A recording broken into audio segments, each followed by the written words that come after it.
വീട് തന്നെയല്ലേ? അതെ. അപ്പൊ സാധനങ്ങൾ ഇറക്കട്ടെ സാർ? വരട്ടെ, ആളുണ്ടോ നോക്കട്ടെ. ഓ.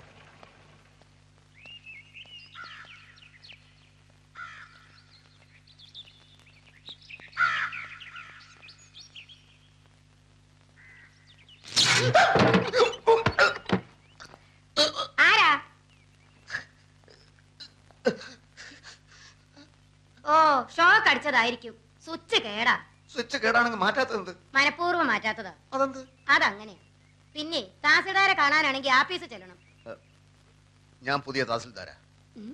പേര് രാമകൃഷ്ണൻ. പ്രിയദർശിനി അമ്മ തഹസിൽദാർ വീട് ഒഴിഞ്ഞില്ലേ? ഞാൻ പെട്ടി സാധനങ്ങളൊക്കെ ആയിട്ടാണ് വന്നിരിക്കുന്നത്.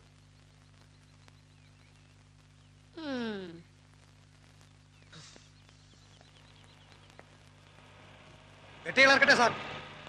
ഞാൻ പറയാടോ. വീട് ഒഴിപ്പിക്കാൻ വന്ന മഹാനാരാ? ഞാനാ ഇപ്പോഴും ഇവിടുത്തെ തഹസിൽദാർ. പ്രിയദർശിനി അമ്മ? അമ്മയും ചേച്ചിയൊന്നുമല്ല. യെസ്, പ്രിയദർശിനി. മേഡം ഇത്ര ചെറുപ്പാണെന്ന് ഞാൻ അറിഞ്ഞില്ല. അതിവിടെ പ്രസക്തമായ ഒരു കാര്യമില്ല. തൽക്കാലം ചാർജ് ഒഴിയാൻ ഞാൻ തീരുമാനിച്ചിട്ടില്ല. അതുപോലെ തന്നെ ഈ വീടും. എന്നെ ഇവിടെ പോസ്റ്റ് ചെയ്തിരിക്കുകയാണ് മേഡം. ഒരു കസേരയിൽ 2 പേർക്ക് ഇരിക്കാൻ ബുദ്ധിമുട്ടായിരിക്കും. മേഡത്തിന് ഇവിടുത്തെ ട്രാൻസ്ഫറും എനിക്കിവിടെ പോസ്റ്റിംഗും. എന്റെ ട്രാൻസ്ഫറിന്റെ കാര്യം നിങ്ങളല്ലല്ലോ തീരുമാനിക്കേണ്ടത്. എന്റെ പോസ്റ്റിംഗിന്റെ കാര്യം എനിക്ക് തീരുമാനിക്കാമല്ലോ. ബോർഡിലുള്ള പ്രമാണിമാർക്ക് നിങ്ങളുടെ പോസ്റ്റിംഗിനേക്കാൾ പ്രധാനം എന്റെ ട്രാൻസ്ഫർ ആണെന്ന് എനിക്കറിയാം. അധികാരികളുടെ വിടുപണി ചെയ്യാൻ പ്രിയദർശിനി കിട്ടില്ലെന്ന് മനസ്സിലായപ്പോ കൂടുതൽ സംസാരിക്കാൻ എനിക്ക് താല്പര്യമില്ല. പെട്ടികൾ ഇറക്കാറായോ?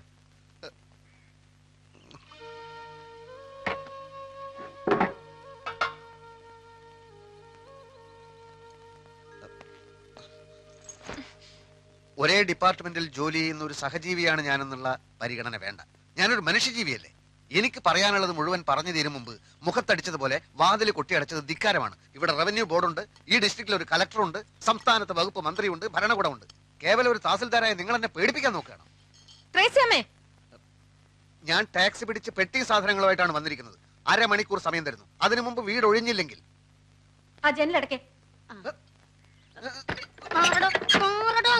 ജനലടക്കം ഞാൻ സമ്മതിക്കില്ല. മര്യാദക്ക് വീട് ഒഴിയുന്നത് നല്ലത്.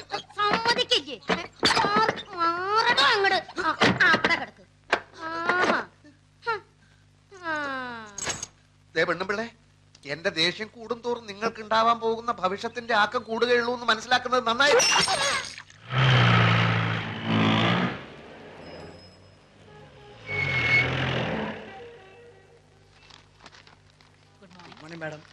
ആ തങ്കപ്പമ്പിള വന്നോ? അപ്പൊ വന്നില്ല? വന്ന ഉടനെ എന്നെ കാണാൻ പറയൂ.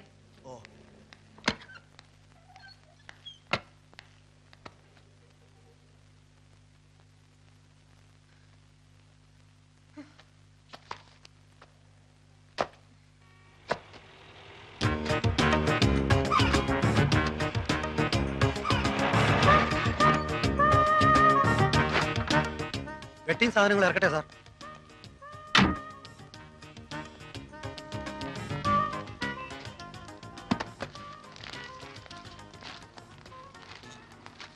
തഹസിൽദാർ അകത്തുണ്ടോ? എന്താ കാര്യം? കാര്യം, ഞാൻ കണ്ണപുരത്ത് ഡെപ്യൂട്ടി തഹസിൽദാരായിരുന്നു. ഇപ്പൊ ഇങ്ങോട്ട് ട്രാൻസ്ഫർ ആയി തഹസിൽദാരായിട്ട്. സാർ ഇരിക്കും. ഇരിക്കണമെന്നില്ല, ഞാൻ മേഡത്തിനെ ഒന്ന് കാണട്ടെ. ആളെത്തിയല്ലോ അല്ലേ? അതാണ് മുറി.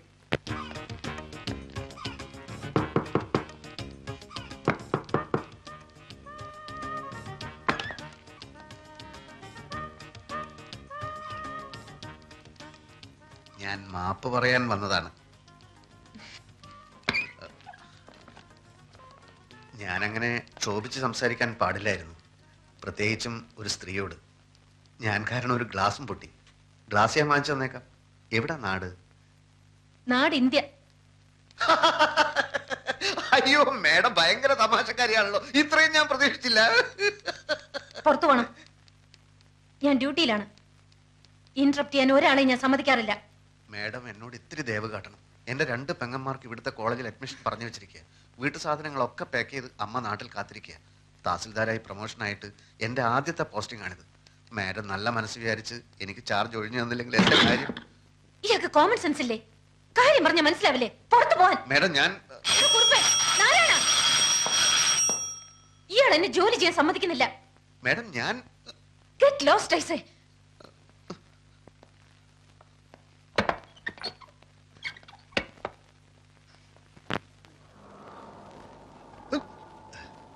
പെട്ടിയും സാധനങ്ങളൊക്കെ ഇറക്കട്ടെ സാർ. ഇയാൾ പെട്ടിയ സാധനങ്ങളൊക്കെ തീയിലിട്ട് ചുടറോ?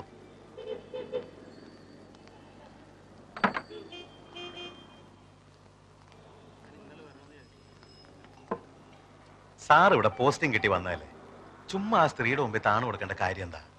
സാറ് ചെന്ന് കളക്ടറെ കണ്ട് വിവരം പറ. അത് ഞാൻ ആലോചിക്കുകയല്ല. പക്ഷെ ഒരു തർക്കം വരുമ്പോൾ ഒരു കോംപ്രമൈസും വേണ്ടി വരും.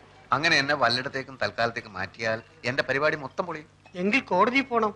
അത് കൂടുതൽ പ്രശ്നമാണ്. ഒരു വിധി കിട്ടാൻ കാലതാമസം വന്നാൽ എന്റെ സിസ്റ്റേഴ്സിന് ഇവിടുത്തെ കോളേജിൽ അഡ്മിഷന് പറഞ്ഞിരിക്കുക. ഈ വന്യജീവിയെ ആക്രമിക്കാതെ കീഴടക്കാൻ പാടാ സാറേ. കീഴ്ജീവനക്കാരൊക്കെ അവരുടെ വീട്ടുജോലിക്കാരാന്നാ വിചാരം. കീഴ് ജീവനക്കാരുടെ കാര്യം പോട്ടെ, കളക്ടർ പറഞ്ഞാലും മന്ത്രിമാരിടപെട്ടാലും ഇവർക്ക് തോന്നുന്ന മട്ടിലെ കാര്യങ്ങൾ ചെയ്യും. കഴിഞ്ഞ ആഴ്ച റവന്യൂ റിക്കവറി കേസ് ഉണ്ടായിരുന്നു. തിരി സാവകാശം കൊടുക്കണമെന്നും പറഞ്ഞ് പല ഭാഗത്തുനിന്നും വിളി വന്നതാ. അനുസരിച്ചില്ല. ഫൈറ്റ് ചെയ്യാൻ സാർ റെഡിയാണെങ്കിൽ ഞങ്ങളൊക്കെ സാറിന്റെ പുറകിലുണ്ട്. ഈ സത്വം ഏത് നാട്ടുകാരിയാ? ഒരു സൗഹൃദ സംഭാഷണത്തിന് സൗകര്യം കിട്ടിയാലല്ലേ അതൊക്കെ അറിയാനൊക്കൂ. എന്തായാലും എനിക്ക് ഇവിടെ തന്നെ പോസ്റ്റിംഗ് കിട്ടിയേ പറ്റൂ. കാര്യങ്ങൾ ശരിയാവുന്നത് വരെ ഒന്ന് കയറി താമസിക്കാൻ ഒരു സ്ഥലം കിട്ടിയാൽ നന്നായിരുന്നു. സ്ഥലമൊക്കെ കണ്ടുപിടിക്കാം. പക്ഷെ ആ സ്ത്രീയെ ഇവിടുന്ന് കെട്ടുകെട്ടിക്കുന്ന കാര്യത്തിൽ സാർ ഒരു വിട്ടുവീഴ്ചയും കാണിക്കുന്നു. എന്റെ കർത്താവ് വിശ്വസിയായേ.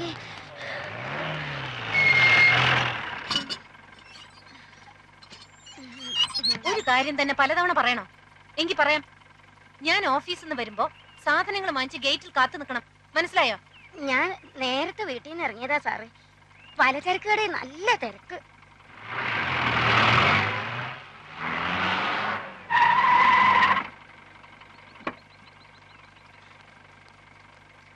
കാലത്ത് 8:30.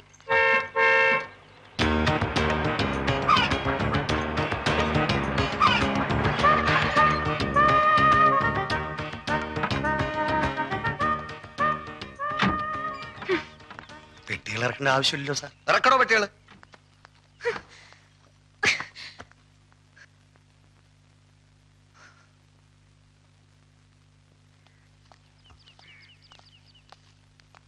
അപ്പൊ ഇറങ്ങുന്നില്ലേ? അത് വേണ്ട സാർ. ഈ വീട് സംഘടിപ്പിച്ചതിന് പുറകിൽ ഞങ്ങളാണെന്നുള്ളത് അടുത്ത വീട്ടിലെ വന്യജീവി അറിയണ്ട. എങ്കിൽ ഞങ്ങൾ പോയിക്കോട്ടെ. കാണാം. പറ്റുമെങ്കിൽ രാത്രിയിൽ വരാം. ഓ കാണാം. ഞാൻ ഈ കാറിൽ വീട്ടിലിറങ്ങാം. ഫോൺ നമ്പർ തന്നല്ലോ. ആ. എന്ത് ആവശ്യം ഉണ്ടെങ്കിൽ വിളിച്ചാൽ മതി. എനിക്ക് ഒരേ ഒരു ആവശ്യമേ ഉള്ളൂ. എത്രയും പെട്ടെന്ന് ചാർജ് എടുക്കുക.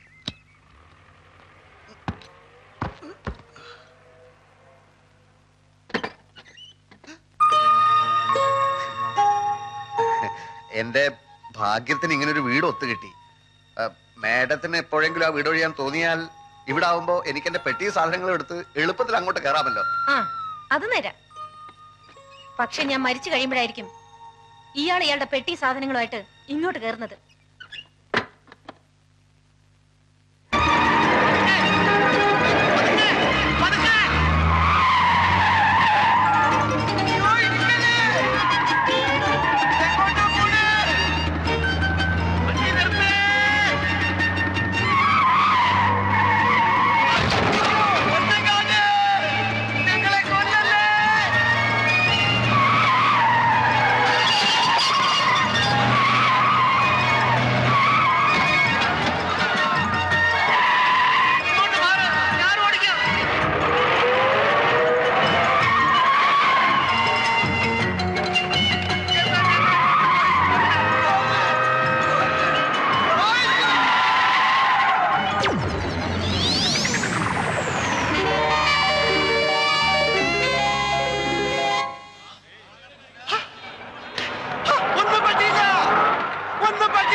ഇയാള് വണ്ടി എടുക്കും. എന്റെ പൊന്ന് സാഗർ സാറേ, ഇനി ആ തീക്കളി വേണ്ട. ഒരു മണിക്കൂർ നേരം മരണത്തെ മുന്നേ കണ്ടുകൊണ്ടാ ഞാൻ ഈ വണ്ടിയിലിരുന്നത്. മരണം രംഗബോധമില്ലാത്തൊരു കോമാളിയാണ്. ആഗ്രഹിച്ചിരിക്കുമ്പോൾ അവൻ വരില്ല, പ്രതീക്ഷിച്ചിരിക്കുമ്പോൾ അവൻ വരില്ല. വെടിയുണ്ടയുടെയും ബോംബിന്റെയും ഇടയിൽ കിടന്ന് യുദ്ധം ചെയ്യുന്ന പട്ടാളക്കാരൻ ലീവ് കിട്ടി നാട്ടിലെത്തുമ്പോൾ സ്വന്തം പെരടത്തിലെ തേങ്ങ വീണായിരിക്കും മരിക്കുന്നത്. വണ്ടി പുറകോട്ടെടുക്കാൻ. മുമ്പോട്ട് വെച്ച കാർ പുറകോട്ടെടുക്കുന്നവനല്ല ഈ സാഗർ കോട്ടപ്പുറം. ട്രാഫിക് ബ്ലോക്ക് ചെയ്തിട്ടാണോ തന്റെ ഒക്കെ പ്രസംഗം? വണ്ടി എടുത്ത് മാറ്റോ. കാക്കിയെ ഭയക്കുന്നവനല്ല സാഗർ. ക്ഷമിക്കണം സാർ, ഇദ്ദേഹം സുപ്രസിദ്ധ നോവലിസ്റ്റ് സാഗർ കോട്ടപ്പുറം. സാർ, അദ്ദേഹം വെള്ളം അടിച്ച് കുറച്ച് ഓവറായി പോയതാ. തന്നോട് വണ്ടി എടുക്കാനല്ലേ പറഞ്ഞു? വണ്ടി എടുക്കും. എന്താ വണ്ടി എടുക്കും. സാർ ഇങ്ങോട്ട് വന്നാട്ടെ. സാർ വണ്ടി വണ്ടി സാറേ വണ്ടി മാറടാ. ഒന്ന് ചോദിച്ചോട്ടെ പോലീസുകാരെ, ഈ തഹസിൽദാരുടെ വീട് ഏതാണ്? ഈ തഹസിൽദാരുടെ വീട് ഏതാണെന്ന് പറയില്ല. ഓ, അപ്പോഴേക്കും പിണങ്ങിയോ? അല്ലേലും ഈ പോലീസുകാരിങ്ങനെ മഹാ തൊട്ടാവാടികളാ. പോ.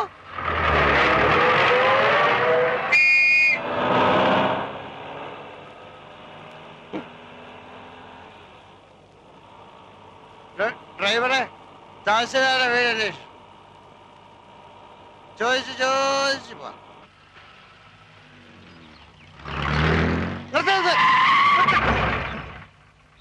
ഈ വീട് കണ്ടിട്ട് ഒരു തഹസിൽദാരുടെ വീട് പോലെ തോന്നുന്നില്ലേ? ഇത്രയും വലിയ ബംഗ്ലാവോ? ആയിക്കൊടുന്നില്ല. എന്നാലും സംശയം തീർത്തിട്ട് പോവാം.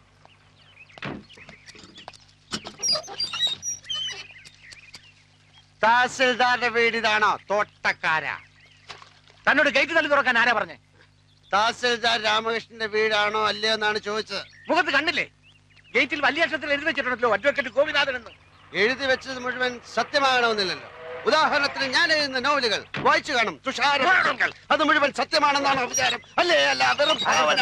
ഭാവന ഭാവന. ആനയുടെ വലുപ്പം ആനയൊക്കെ അറിയില്ല. കേരളം മുഴുക്കെ അറിയപ്പെടുന്ന നോവലിസ്റ്റാ സാറ്. മനുഷ്യ ഹൃദയങ്ങളെ എടുത്ത് അമ്മാനമാടുന്നയാൾ. ഞാൻ സാറിന്റെ ഒരു ആരാധകരാന്നറിയാലോ. സാഗര കോട്ടപ്പുറം വെള്ളമടിച്ച് ബഹളം ഉണ്ടാക്കിയത് നാളെ വല്ല പത്രത്തിലും വന്നാൽ ആർക്കതിന്റെ നാണക്കേട്? ആ പത്രത്തിന്, കേരളത്തിലെ എല്ലാ പത്രവും വാരികയും എന്റെ ഒരു നോവല് കിട്ടാൻ നെട്ടോട്ടം ഓടുകയാണ്. എനിക്കെതിരെ ആരും ഒന്നും എഴുതുകയല്ല. എന്നാ സാർ വണ്ടി കയറി. അങ്ങനെയാണ് ഞാൻ വണ്ടി ഓടിക്കും. സാറ് വണ്ടി ഞാൻ വണ്ടി ഓടി.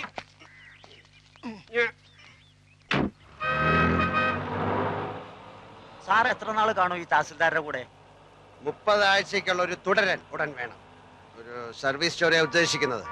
ഒരു സർക്കാർ ഓഫീസിലെ അഴിമതി, കുതികാൽ വെട്ട്, പ്രേമം, ഗർഭം, അതൊക്കെയാ വിഷയം. അപ്പൊ സർക്കാർ ഓഫീസിലെ രീതികൾ, ദൈനംദിന ജോലികൾ, മറ്റ് വിശദാംശങ്ങൾ, രാമകൃഷ്ണനുമായ ഒരു ചർച്ച. അതിപ്പോ എത്ര ദിവസം എടുക്കുന്നൊന്നും പറയാൻ മേല. ഈ രാമകൃഷ്ണ തഹസിൽദാരായി ഇങ്ങോട്ട് സ്ഥലം മാറ്റം വാങ്ങിച്ചു കൊടുത്ത ഞാനാ. നല്ലവനാ, പക്ഷെ ഒരു കുഴപ്പമേ ഉള്ളൂ. 3 പെഗ് കൂടുതൽ അടിക്കുകയല്ല. ഞങ്ങളെ രാമവർമ്മ ക്ലബിലെ ചീട്ടുകളി ഫ്രണ്ട്സാ. സാറ് ചീട്ടും കളിക്കൂ? ആ, കാശ് വെച്ചേ കളിക്കൂ. സാറിന്റെ നായകന്മാരൊക്കെ എന്തുമാത്രം സൽഗുണ സമ്പന്നന്മാരാ. ആ നായകന്മാരുടെ സൃഷ്ടാവ് ഇങ്ങനെയുള്ള ആളാണെന്ന് ആരാധകർ അറിഞ്ഞാൽ പറഞ്ഞ ഒരു തേങ്ങയിലടോ. എടോ, താനടക്കമുള്ള എന്റെ എല്ലാ ആരാധകന്മാരും വെറും കിഴങ്ങന്മാരാ. എന്താണോ എന്റെ നോവലുള്ളത്? പണക്കാരിയായ ഒരു കാമുകി, കൂലിവേലക്കാരനായ കാമുകൻ, വില്ലൻ കാമുകിയുടെ അച്ഛൻ. ഇതേ ഞാൻ എടുത്ത് മറിച്ചിടും. പുതിയതിൽ കാമുകൻ പണക്കാരൻ, കാമുകി കൂലിവേലക്കാരി, അച്ഛൻ സെയിം. പിന്നത്തെ നോവലിൽ പശ്ചാത്തലം മാത്രം മാറും. റബ്ബർ എസ്റ്റേറ്റിന് പകരം ഒരു ഫാക്ടറി, മത്സ്യത്തൊഴിലാളിക്ക് പകരം തേങ്ങ വെട്ടുകാരൻ. എല്ലാത്തിലും കാണുവോ ഒരു റേപ്പ്, ഒരു ഒളിച്ചോട്ടം, ഒരു സ്റ്റണ്ട്, പിന്നെ ഒരു സെക്സ്. ഡ്രൈവറെ തഹസിൽദാരെ വീട് ചോദിക്കണോ? നമുക്ക് ചോദിച്ചു പോവാം. തനിക്കൊരു സത്യം അറിയോ? പൂങ്കിളി വാരികയിലെ മന്ദാര പുഷ്പങ്ങൾ എന്ന നോവൽ എന്ന നോവലിസ്റ്റ് CV രാജമ്മ ഞാനാ. ക്രിസ്ത്യൻ പശ്ചാത്തലത്തിൽ നോവലുകൾ എഴുതുന്ന മാത്യു പള്ളിപ്പറമ്പിൽ ആരാന്ന? അതും ഞാൻ തന്നെ. അങ്ങനെ എത്രയോ പേരുകളിൽ ഞാൻ എഴുതിക്കൊണ്ടേയിരിക്കും. ആരാധകന്മാര്, പുണ്ണാക്കന്മാര്. എടോ, ഞാനാകുന്ന നോവലിസ്റ്റ് CV രാജമ്മയ്ക്ക് ഒരു ദിവസം വരുന്ന പ്രേമലേഖനങ്ങളുടെ എണ്ണം 200 കൂടുതലാ. അറിയാം? എടോ, ഒരു അന്തവും കുന്തവും ഇല്ല. താനിത് എങ്ങോട്ടാ ഓടിക്കുന്നത്? എടോ, ഡ്രൈവറെ തഹസിൽദാരുടെ വീട് ചോദിക്കണോ? നമുക്ക് ചോദിച്ചു പോവാം. ചോദിച്ചു പോവാം. ചോദിച്ച്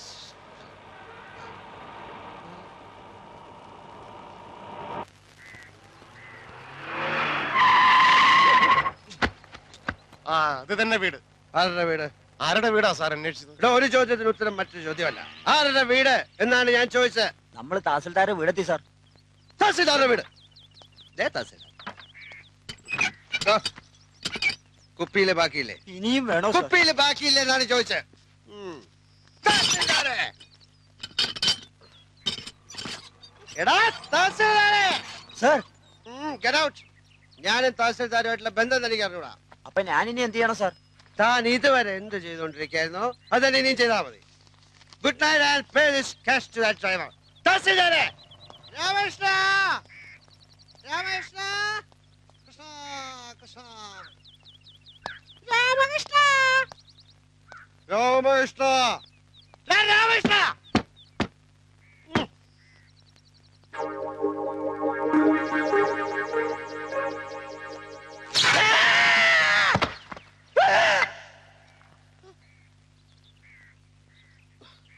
Idiot, fool. തഹസിൽദാരാണ് അത്ര തഹസിൽദാർ. ഇവിടെ ഒരു സ്വിച്ച് നന്നാക്കി വെക്കാൻ അറിയാത്തവനാണോ ഒരു താലൂക്ക് നന്നാക്കാൻ നടക്കുന്ന റാസ്കൽ? പഠിച്ച മദ്യവും വേസ്റ്റ് ആയിട്ട്.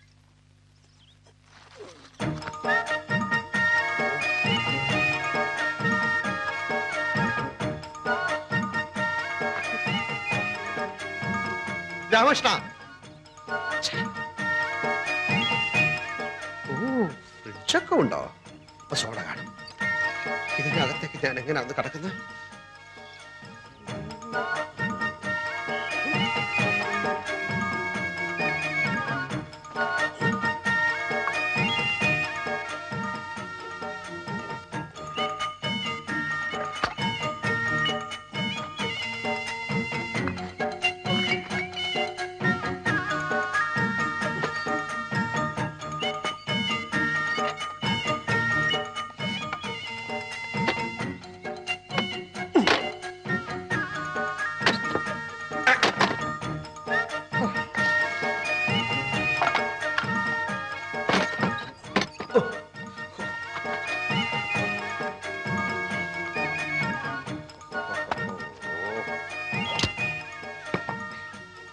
സോഡ ഒരു തഹസിൽദാർ.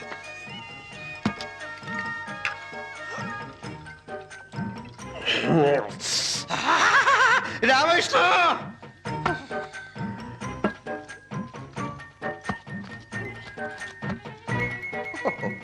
ഇവൻ ഫുൾ സെറ്റപ്പിലാണല്ലോ.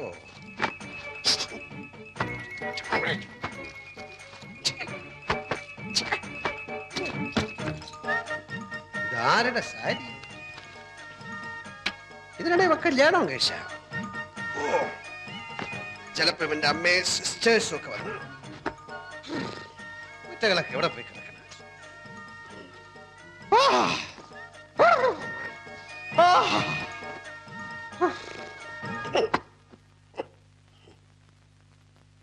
ഒരു മുണ്ട് കിട്ടാൻ